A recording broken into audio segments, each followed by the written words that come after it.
and how that derivative ties back into the shape of the function, which means you're going to be looking at a lot of derivative graphs and reading those.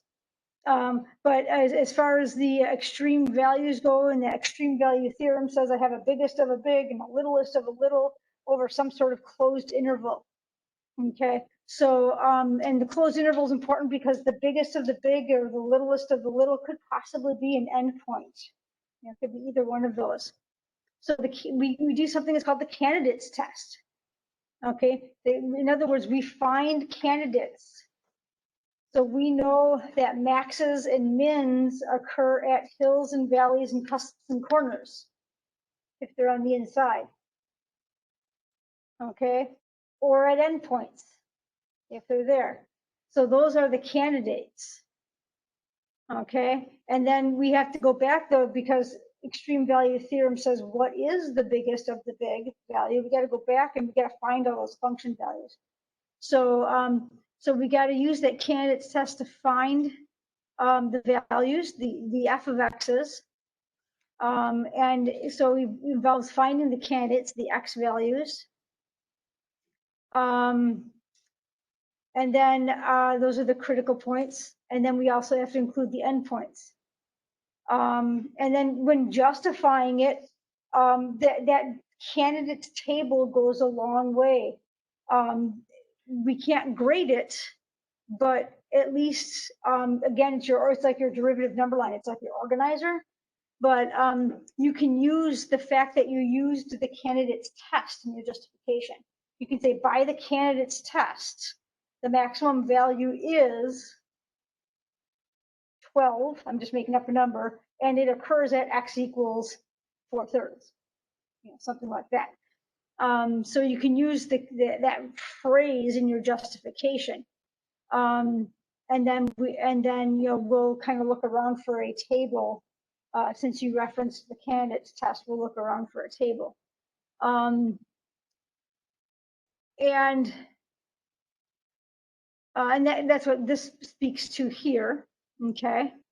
And then this last takeaway is sometimes we don't have to do a full-blown table. Sometimes we can go a little simpler if we have phrases like this function is increasing over the entire interval. Okay, then you know if it's increasing over the entire interval, the derivative is what? Positive. Yeah, positive, right? And so you know then if the derivative is positive, we have to start low and end high. Okay, so you can say that, hey, the maximum has to be at the right endpoint because I have an increasing function over the interval, which means a positive derivative over the interval.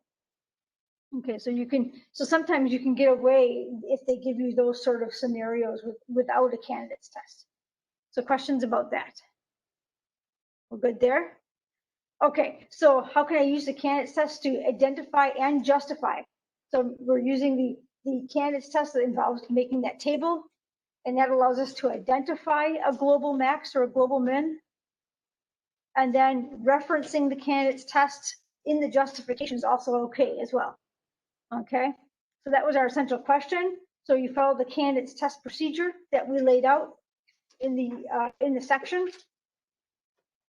and that will guide you as far as your organization and your justification. Okay, so you've got topic questions in the College Board website. Again, I'm still only getting about 75% participation. Let's try to make that 100% participation today.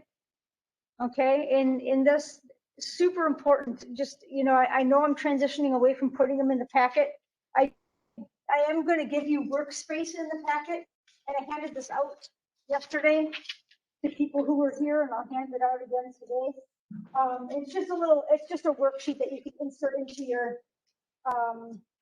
notes, or just kind of keep with your notes or whatever. Obviously, you won't use it for yesterday's topic questions.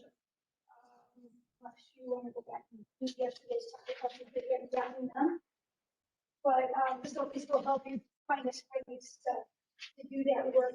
But the reason why I'm not literally putting them in the notes anymore is because if you noticed, our question types are moving from structural to analytical. In other words, I'm not just asking you to find a derivative or something like that, but I'm asking you to interpret something.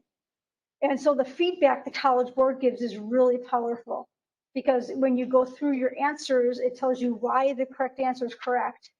It also tells you why all the wrong answers are wrong. We call those teasers. Sometimes they're so enticing you want to pick them. Okay, and that's good. That's good to read through, so that you can see where common misconceptions are. Okay, and that's why I'm relying more on you going into College Board. So that being said, if anybody's having a problem logging into College Board, please let me know right away. We're trying to fix any problems we might be having either at home or at school. Okay, so go ahead and log into College Board for those topic questions. Tomorrow, we're still going to stick with this section, so there's no notes to take. I'll come by and take a peek at your notes for today, but nothing to take for tonight. And then we have 2 cons. All right, any questions? All righty, go ahead and jump into College Board. Folks at home, I'm just going to stop the recording, but